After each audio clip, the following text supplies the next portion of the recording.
गोकर्ण जी महाराज तीर्थ यात्रा में थे, उन्हें यह पता चला कि मेरा भाई मर गया है।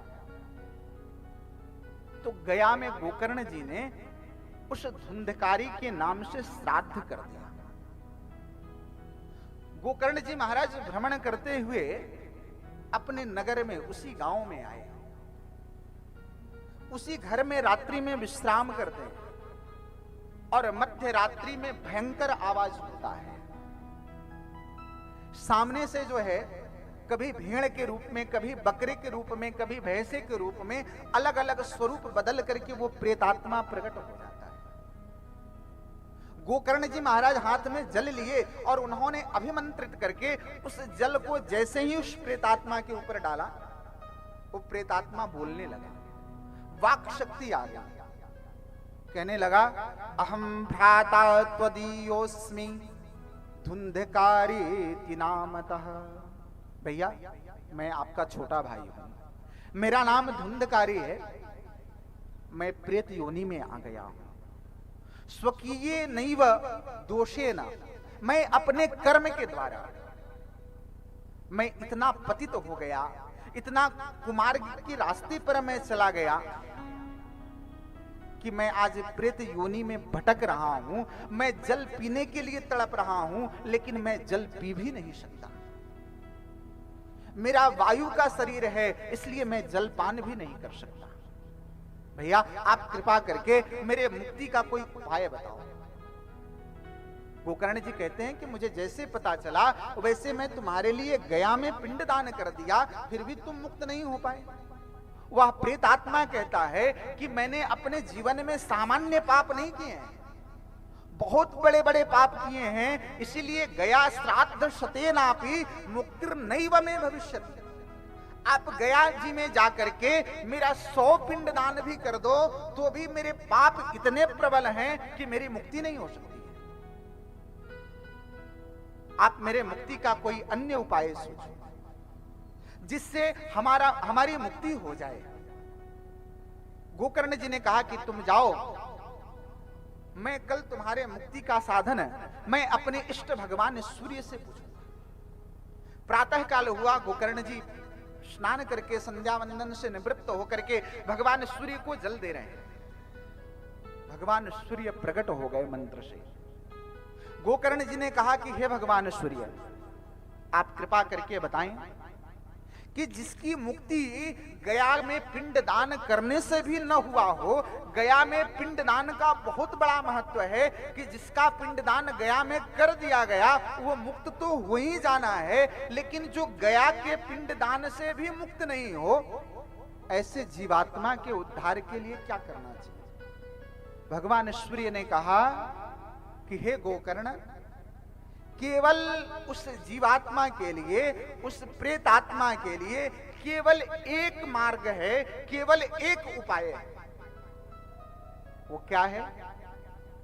तो श्रीमद् भागवतम शास्त्रम कलौकीरेण भाषितम, जिसको भगवान शुकदेव ने राजा परीक्षित को सुनाया था, उसी श्रीमद् भागवत की कथा को तुम उस प्रेतात्मा को सुना दोगे तो वह प्रेतात्मा अपने जीवन में कितना भी पापाचार दुराचार क्यों न किया हो, वह जीवात्मा, वह प्रेतात्मा मुक्त हो करके भगवान के वैकुंठ को चला जाएगा। ऐसे श्रीमद् भागवत का यह परम महत्व है। गोकर्ण जी महाराज भगवान सूर्य से श्रीमद् भागवत को जान करके, उसकी महिमा को जान करके गोकर्ण जी महाराज ने भागवत कथा का आयोजन किया। उस भागवत की कथा में एक सप्त ग्रंथि वाला बांस ला करके उन्होंने रख दिया और उसी में प्रेतात्मा को आवाहित कर दिया। श्रोता समुदाय कथा सुनने आ रही है।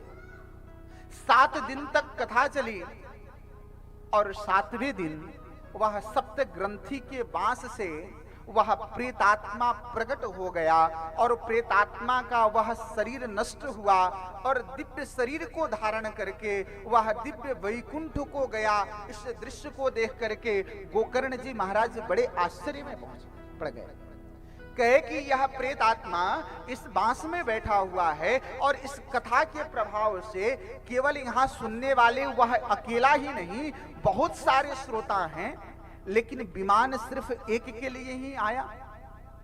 तो जो विमान लेकर के जो वैकुंठ से जो भगवान के पार्षद आए थे, उन्होंने कहा कि देखिए श्रोता तो बहुत सारे बैठे हुए थे, लेकिन जिस तरह से यह प्रेतात्मा ने कथा श्रवण की, जिस तरह से प्रेतात्मा ने विधि पूर्वक उस कथा का मनन किया, चिंतन किया, अपने जीवन में उतारा, वैसे किसी अन्य श्रोताओं ने नहीं किया। तो श्रवण के भेद के कारण यह फल का भी भेद हो गया। इसलिए प्रेतात्मा की तरह किसी ने कथा नहीं श्रवण की, प्रेतात्मा की कथा श्रवण सर्वोत्तम थी, इसलिए यह मुक्त होकर के वैकुंठ को जा रहा है। गोकर्ण जी ने दोबारा श्रीमद् भागवत कथा की आयोजन किया कि इस कथा की ऐसी महिमा है कि वह प्रेतात्मा मुक्त हो सकता है, तो जो जिंदा व्यक्ति है, जो जीवित है, वह कथा तो और अच्छे से सुन सकता है, वह भी अपने जीवन को मुक्त बना सकता है। इसके लिए उन्होंने कथा की आयोजन किया और उस कथा में जितने भी श्रोता थे,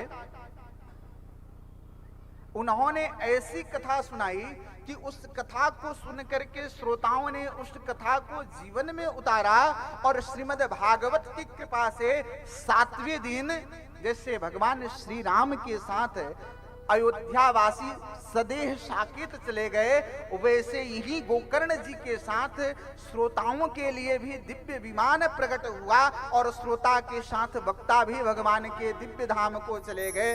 बोलिए वृंदावन बिहारी लाल की। यह कथा ऐसी अद्भुत कथा है कि ये श्रोता और वक्ता दोनों को मुक्त कर देती है। कहते हैं कि देखो, ये जो गोकर्ण उपाख्यान है, ये जो धुंधकारी उपाख्यान है, ये धुंधकारी गोकर्ण, आत्मदेव और धुंधली ये कोई और नहीं है, ये जीवात्मा के अंदर ही रहते हैं। आत्मदेव कौन है? तो आत्मदेव या शरीर में रहने वाला आत्मा आत्मदेव है। वह आत्मदेव कहां रहता था? तुंगभद्रा नदी के तट पर। तो तुंग का अर्थ श्रेष्ठ होता है और भद्र का अर्थ कल्याणकारी होता है। तो श्रेष्ठ कल्याणकारी नदी के तट पर वह आत्मदेव रहता है। यह जीवात्मा भी कहां रहता है? तो यह मानव शरीर क्या है? श्रेष्ठ है और कल्याणकारी है। तो यह जीव आत्मा भी इस श्रेष्ठ और कल्याणकारी मानव शरीर में रहता है। इस जीवात्मा की भी एक पत्नी है जिसका नाम बुद्धि है। इस जीवात्मा के भी एक पुत्र हैं जिसका नाम मन है। यह मन जो है बुद्धि के जब अधीन हो जाता है या बुद्धि मन के अधीन हो जाता है, तो यह मन भी क्या करता है? जैसे वह धुंधकारी 5 वेश्याओं से युक्त हो गया था, यह मन भी 5 इंद्रियों से लिपट जाता है।